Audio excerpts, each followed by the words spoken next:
அனைவருக்கும் வணக்கம். திருக்கழுக்குன்றத்திலிருந்து கோபு கணேசன். நம்ம இந்த வீடியோவில் இன்னைக்கு பார்க்க போகிறது 2025ஆம் ஆண்டோட மிதுன ராசி பலன்கள். ஸோ நெக்ஸ்ட் இயர் மிதுன ராசிக்கு எப்படி இருக்கும் அதுதான் பார்க்க போகிறோம். இதில் மொத்தம் மிதுன ராசியில் மொத்தம் 3 நட்சத்திரம் இருக்கு. மிருகசீரிஷம், திருவாதிரை மற்றும் புனர்பூசம். அது சார்ந்த பரிகாரங்கள், அந்த நட்சத்திரத்தில் செய்ய வேண்டிய பரிகாரங்கள் இருக்குதா இருந்தால் எப்படி பண்ணணும் அப்படின்றத பார்க்கலாம்.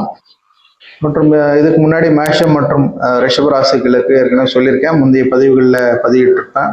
ஸோ பார்க்கணும் அவசியம் உள்ளவர்கள் மற்றும் தேவைப்படுவோர் அந்த வீடியோக்களை பார்க்கலாம். ஸோ இன்னைக்கு பார்க்க போகிறது மிதுன ராசிக்கு அடுத்த வருடம் எப்படி இருக்கும்.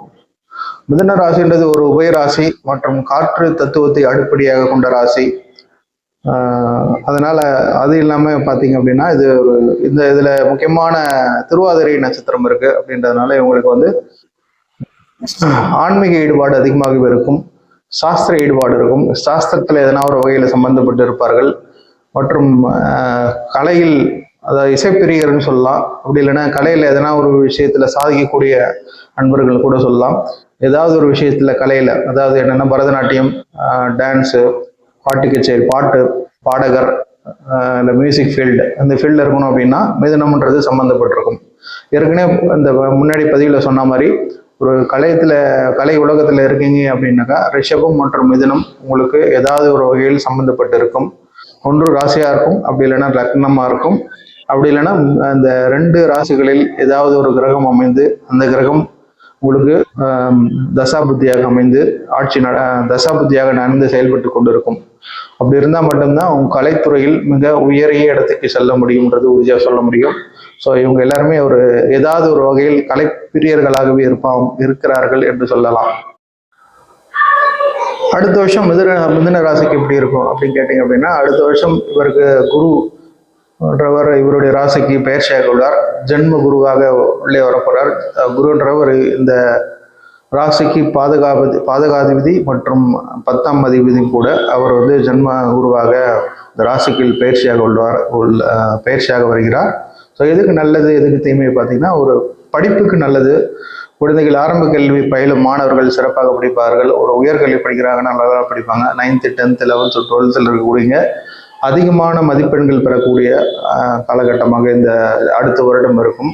ஒரு ஆராய்ச்சி சார்ந்த படிப்பை நீங்கள் தேர்ந்தெடுத்து படிக்கிறீங்கன்னா அது நல்ல சப்போர்ட் பண்ணக்கூடிய விஷயமா இருக்கும். மருத்துவத்துறையில் இருக்கீங்க, அதுக்கு நல்லா சப்போர்ட் பண்ணக்கூடிய காலகட்டமாக அடுத்த வருடம் இருக்கின்றது உறுதியாக சொல்ல முடியும்.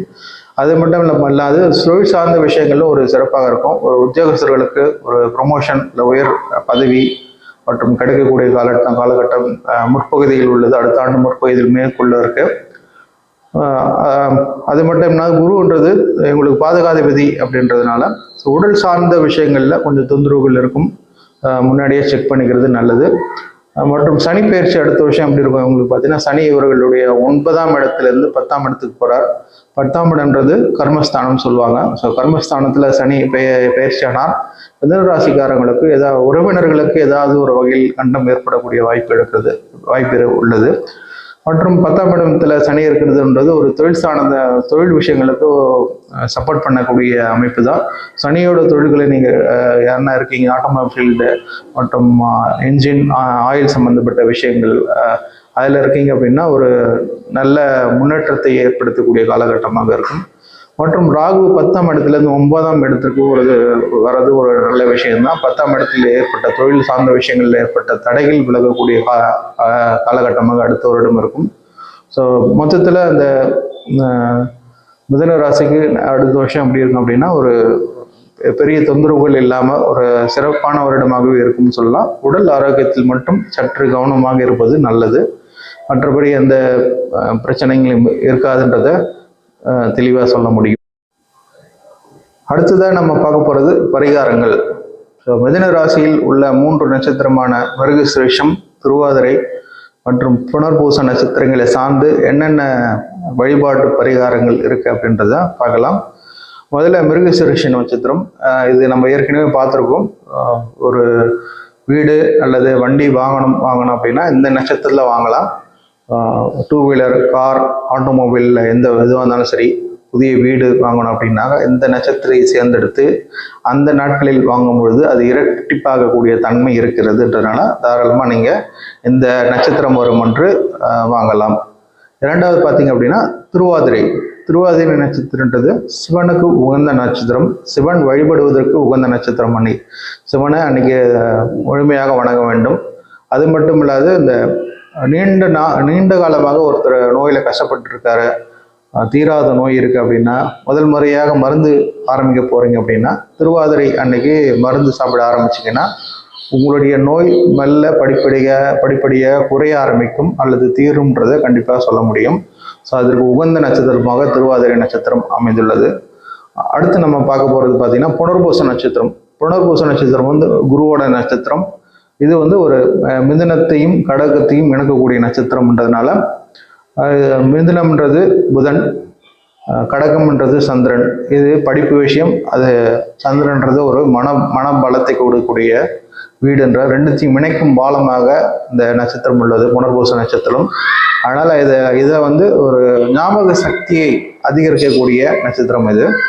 குழந்தைங்க அல்லது படிக்கிற பசங்க உயர்நிலையோ இல்லை எதுவாக இருந்தாலும் சரி, படிக்கக்கூடிய பசங்களுக்கு ஞாபக சக்தியை அதிகப்படுத்தணும் அப்படின்னாக்கா இந்த தினத்தன்று புனர்பூச நட்சத்திரம் வர நாள் என்று பெருமாள் வழிபாடு செய்வது சிறப்பு. அன்னைக்கு பெருமாள் வழிபாடு செஞ்சீங்கன்னா உங்களுடைய ஞாபக சக்தியானது படிப்படியாக அதிகரிக்கின்றத உறுதியாக சொல்ல முடியும். அடுத்தடுத்த வீடியோக்களில் அடுத்தடுத்த ராசியை பற்றி விரிவாக பார்க்கலாம். மற்றும் அதற்குண்டான நட்சத்திர பலன்கள் உள்ள செய்ய வேண்டிய பரிகாரங்களையும் சேர்த்து பார்க்கலாம், பரிகார வழிபாடுகளையும் சேர்த்து பார்க்கலாம். ஸோ அதுவரை நன்றி, வணக்கம்.